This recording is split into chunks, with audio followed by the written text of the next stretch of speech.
My dear friends, आज के class में हम पढ़ने वाले हैं स्केलर मल्टीप्लिकेशन के बारे में कि स्केलर मल्टीप्लिकेशन किस तरीके से किया जाता है, क्या होता है, और कुछ क्वेश्चंस के माध्यम से में भी हम समझेंगे कि स्केलर मैट्रिक्स का आखिर कॉन्सेप्ट क्या है और इसके क्या इंपॉर्टेंट प्रॉपर्टीज होने वाले हैं। ठीक है, चलिए वीडियो में स्टार्ट करते हैं आज का।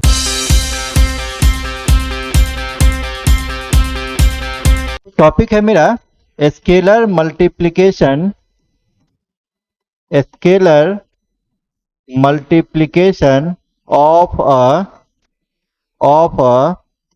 matrix। Scalar multiplication of a matrix. अब होता क्या है, मान लेते हैं let a is equal to aij m cross n be a matrix and k be any scalar number. Scalar मतलब कांस्टेंट नंबर। क्लियर। एक matrix A equal to a i j मान लिए, किसी भी ऑर्डर का आप मान सकते हैं, और K एक कांस्टेंट नंबर हम मान लिए हैं। क्लियर। देन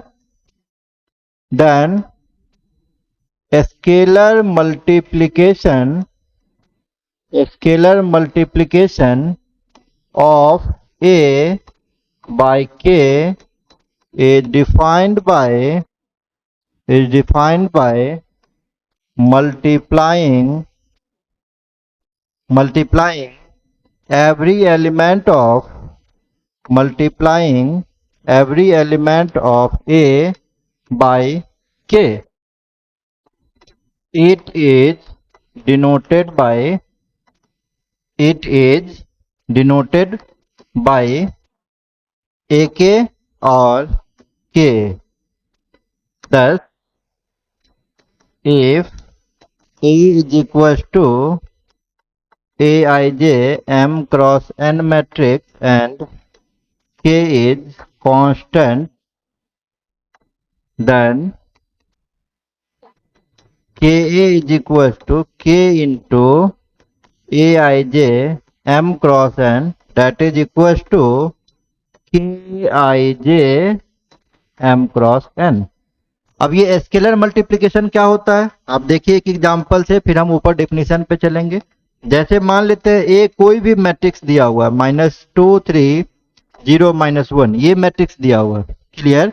ए कोई भी मैट्रिक्स दिया हुआ और के क्या है, कोई भी कांस्टेंट नंबर है। हम मान लेते हैं, तो अगर हमसे कह रहा है कि -2a निकालिए, तो इस केस में -2 क्या हो जाएगा, -2 एक कांस्टेंट नंबर हो जाएगा। क्लियर।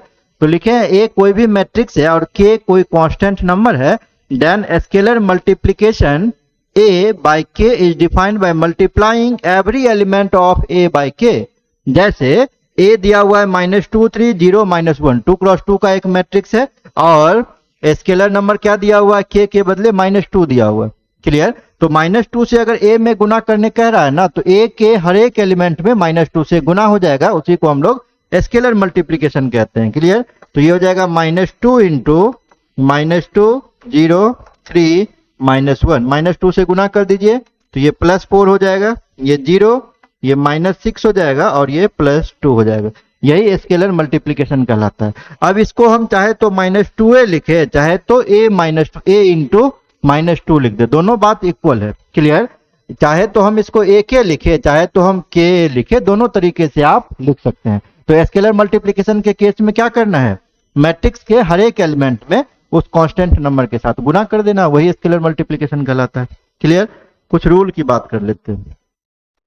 अब इसका कुछ प्रॉपर्टीज दिया हुआ है, properties of scalar multiplication, properties of scalar multiplication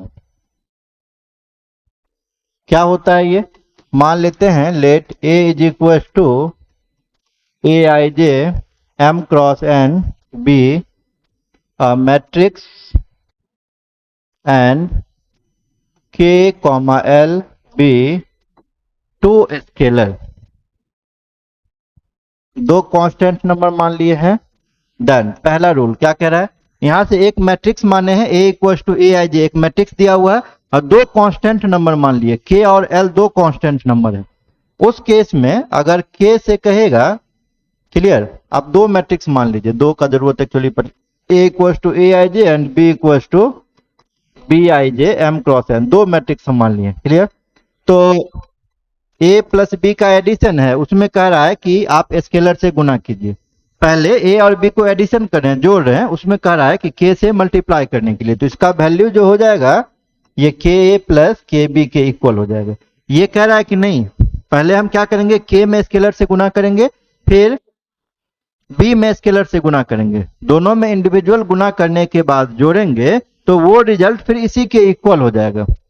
clear? या तो पहले दोनों मैट्रिक्स को जोड़ के तब हम स्केलर से गुना करें, या दोनों में इंडिविजुअली गुना करके तब मैट्रिक्स को जोड़े, दोनों का रिजल्ट आपस में बराबर होगा।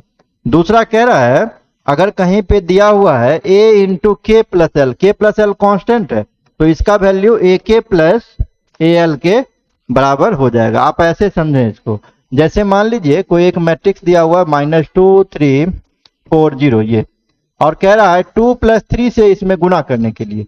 2 और 3 क्या है, कांस्टेंट नंबर है, तो हम पहले क्या करेंगे, ऐसे भी काम कर सकते हैं, पहले तो 2 से गुना कीजिए, फिर इसमें 3 से गुना कीजिए। क्लियर? दोनों को जोड़ दीजिएगा, जो मैट्रिक्स आएगा वो किसके इक्वल आएगा। अगर हम इसको डायरेक्ट क्या करें, 5 से गुना कर दें, डायरेक्ट 5 से गुना करके लिख दें, तो उसका रिजल्ट डायरेक्ट 5 से गुना करके लिखे उसका रिजल्ट, या 2 से 3 से इंडिविजुअल गुना करके लिखे उसका रिजल्ट, दोनों का रिजल्ट आपस में सेम ही आएगा। यही सेम चीज गुना के केस में है। अगर के एल मल्टीप्लीकेशन है तो हम यहां से या तो ए के साथ के को कर ले, बाद में एल को करें।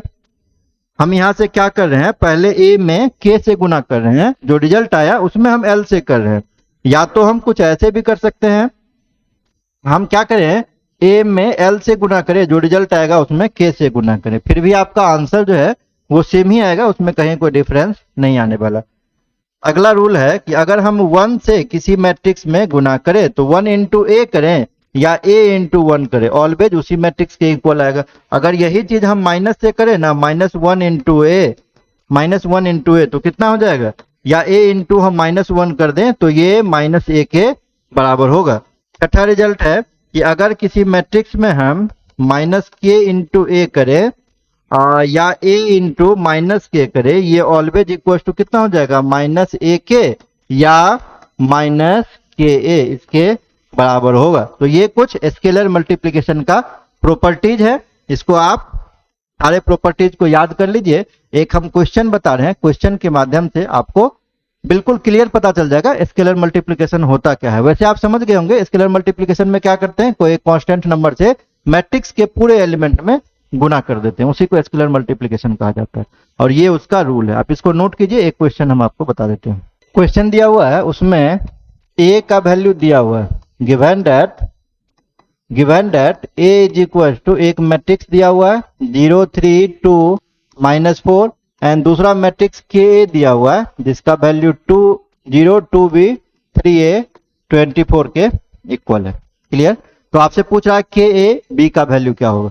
अच्छा देखिए, ये ए मैट्रिक्स है और ये के ए मैट्रिक्स है, तो अगर हम पहले वाले मैट्रिक्स में के से स्केलर मल्टीप्लिकेशन कर दें तो क्या होगा, ए के हर एक एलिमेंट में के से मल्टीप्लाई हो जाएगा, यहाँ 3k हो जाएगा, 2k, और ये -4k हो जाएगा। क्लियर? अब इससे फायदा ये हुआ ए में के से मल्टीप्लाई करने से, ये दोनों जो मैट्रिक्स दिया हुआ था ना, दोनों का लेफ्ट हैंड साइड सेम हो गया। तो अगर किसी मैट्रिक्स का लेफ्ट हैंड साइड सेम होगा तो राइट हैंड साइड भी आपस में इक्वल होगा। देयरफॉर यहां से क्या हो गया, ये 0 3k 2k -4k is equal to 0 2b 3a 24। अब ये आ गया इक्वलिटी ऑफ मैट्रिक्स का कंसेप्ट। दो मैट्रिक्स इक्वल कब होगा, जब दोनों का ऑर्डर सेम होगा। देखिए इसका ऑर्डर कितना है, 2 क्रॉस 2, इसका भी ऑर्डर 2 क्रॉस 2। देन क्या रूल है, क्रॉसपोंडिंग एलिमेंट इक्वल होने चाहिए, तो 2k का वैल्यू किसके इक्वल हो जाएगा, 3k के। यहां से फिर 3k का वैल्यू 2b के इक्वल हो जाएगा, और -4k का वैल्यू 24 के इक्वल हो जाएगा। तो k का वैल्यू कितना, k का वैल्यू हो गया -6, है ना, -4 से इधर डिवाइड कर दिए। अब यहाँ पे सब्सटीट्यूट कीजिए, आप यहां से सब्सटीट्यूट कीजिए तो कितना हो जाएगा, k का वैल्यू -6 रखेंगे तो -18 इज इक्वल टू 2b, तो b इज इक्वल टू कितना, -9।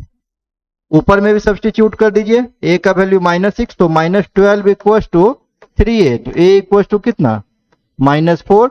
आपसे पूछ रहा था abc का वैल्यू, देयरफॉर a का वैल्यू -4, b का वैल्यू -9 एंड k का वैल्यू -6, यही आपका फाइनल आंसर हो जाएगा। कुछ इस तरीके से क्वेश्चन को हम सॉल्व कर सकते हैं। क्लियर? देखिए, इसको नोट कर लीजिए। तो स्केलर मल्टीप्लिकेशन के केस में कुछ है ही नहीं। स्केलर मल्टीप्लिकेशन अगर कह रहा है तो उस स्केलर नंबर के साथ पूरे मैट्रिक्स के हर एक एलिमेंट को मल्टीप्लाई कर देंगे, वही स्केलर मल्टीप्लिकेशन कहलाता है। इसका जितना भी प्रॉपर्टीज बताए हैं उसको भी आप कॉपी में नोट करके और याद करने की कोशिश कीजिए। अगर ऑब्जेक्टिव क्वेश्चन में डायरेक्टली पूछता है तो उसको डायरेक्ट टिक आउट कर देंगे, और नहीं तो उसका जो क्वेश्चन में इंप्लीमेंटेशन है उसमें भी आप आसानी से कर सकते हैं। तो फिलहाल इस क्लास के लिए हम यहीं तक बात करते हैं, मिलते हैं नेक्स्ट लेक्चर में। Thank you.